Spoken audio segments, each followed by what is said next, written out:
Olá, pessoal! Olá, pessoal! Vamos para mais uma aula de PVSYST e nesta aula iremos tratar sobre curvas fotovoltaicas.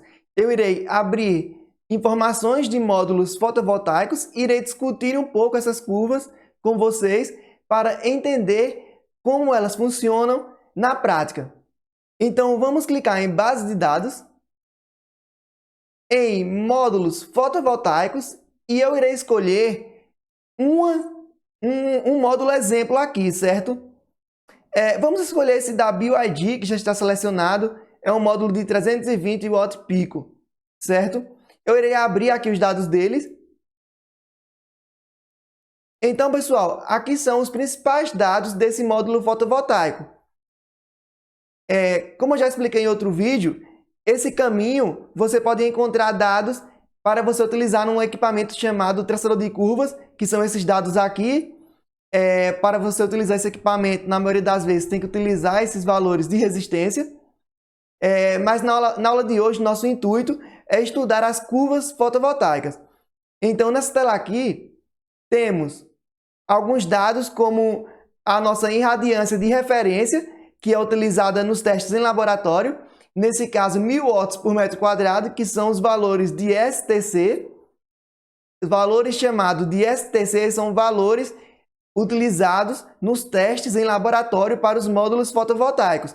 Ou seja, todos esses meus valores aqui dessa área são valores de laboratório, certo? E aqui temos a temperatura utilizada para testes de laboratório, que é 25 graus Celsius. Então, pessoal, observa, nós estamos no Brasil, um país que a temperatura é muito maior do que 25 graus Celsius.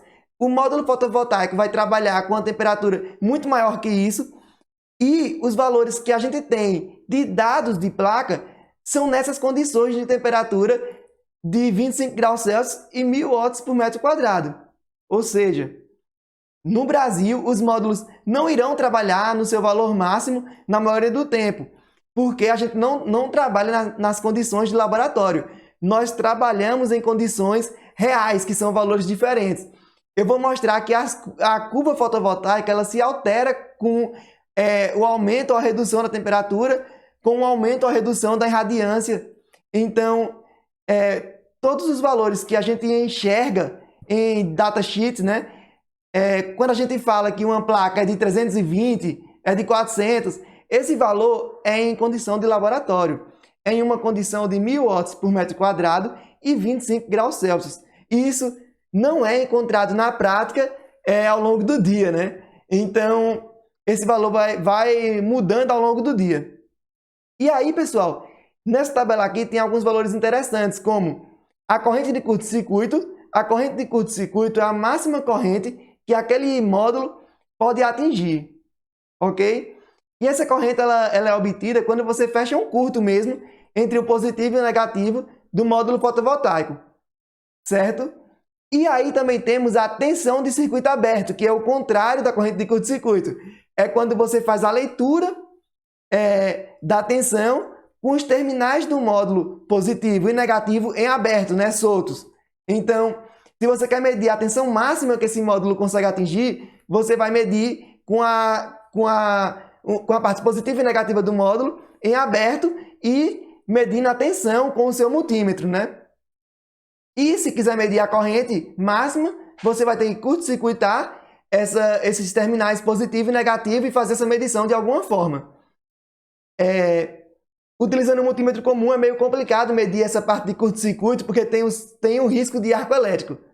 Essa corrente é um pouco elevada e existe risco de arco elétrico na hora que você vai fazer essa medição com o multímetro.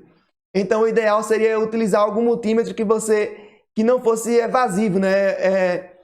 Utilizar um alicate, um perímetro, alguma coisa do tipo. Bem, pessoal, mas para você medir esses dados corretos, com maior precisão, você teria que utilizar um multímetro fotovoltaico, que na prática, no mercado, é o que chamamos de PV-Check, né? Ele tem uma versão da HT, que é uma empresa, é o único que eu conheço vendido no Brasil para isso, e o traçador de curvas, porque esses dois elementos eles conseguem transformar esses dados de ISC, que é a corrente de curto-circuito, e VCO, que é a tensão de circuito aberto, em valores reais. Então, em valores de laboratório. Então, ele pega os valores reais durante a medição e transforma esses valores da medição para valores de laboratório. E aí você consegue comparar com esses dados aqui do PVSYST ou do datasheet. Quando você mede com multímetro comum, você vai estar medindo o painel em uma condição diferente de 1000 watts por metro quadrado e 25 graus de temperatura. Então, como suas condições reais é diferente das condições teóricas, a medição ela não é precisa. Então, você utilizar um multímetro para fazer medição de circuito aberto, corrente de curto-circuito, não vai ter um resultado legal, não vai querer dizer muita coisa aquilo, porque aqueles valores medidos na prática não são nas condições de laboratório que geraram esses valores aqui do datasheet.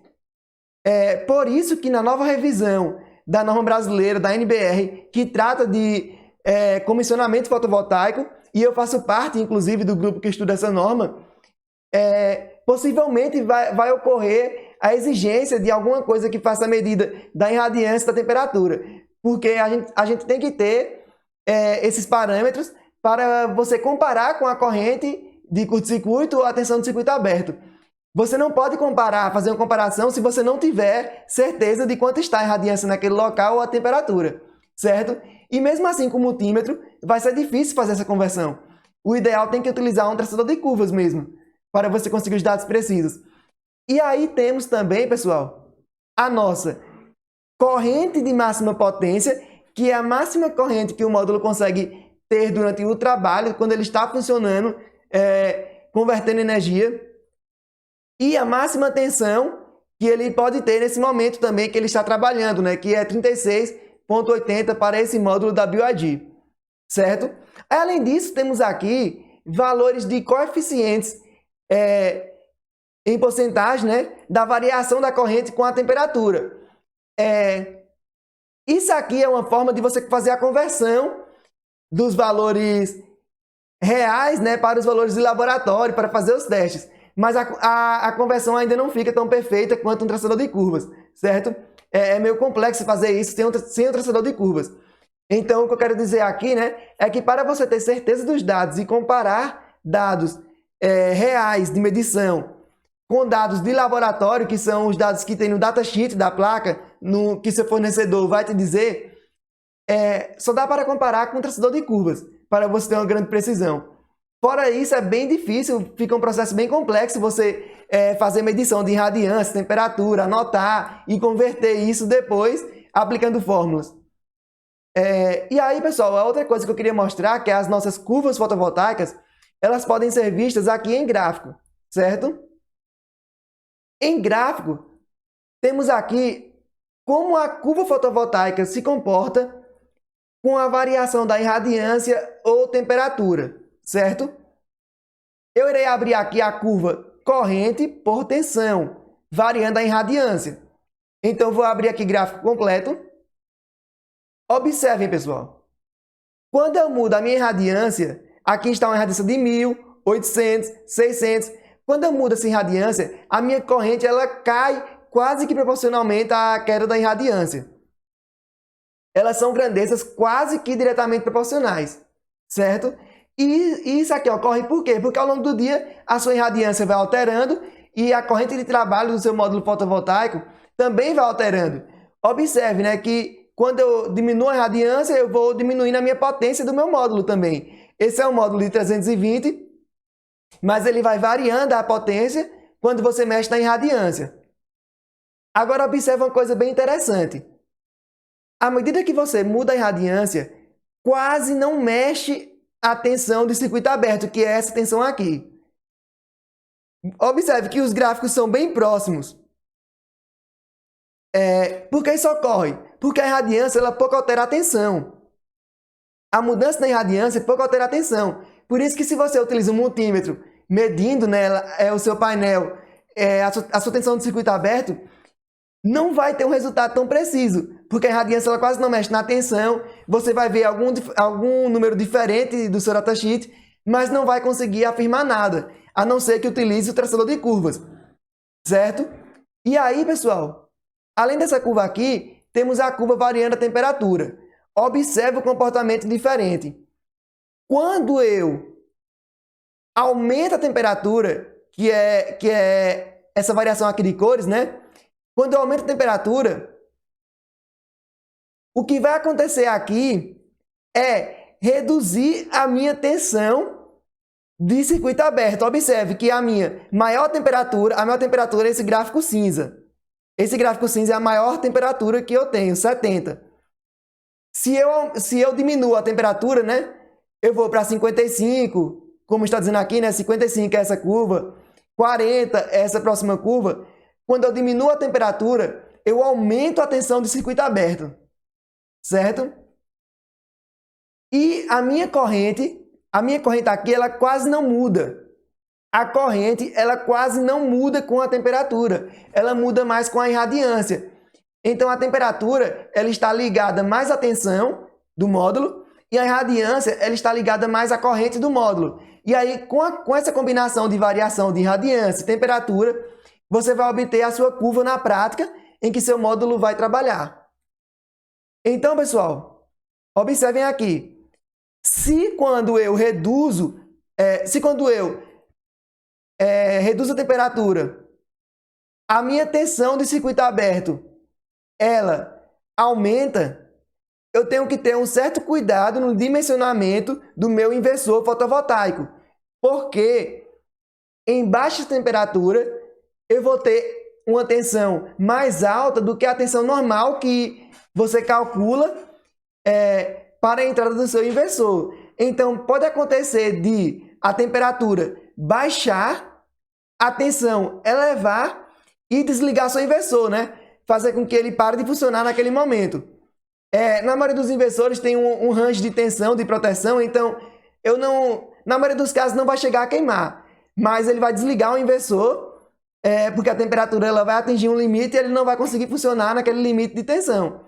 Então, se eu diminuo a temperatura, eu aumento a minha tensão. E isso é preocupante, eu tenho que levar isso em consideração no dimensionamento.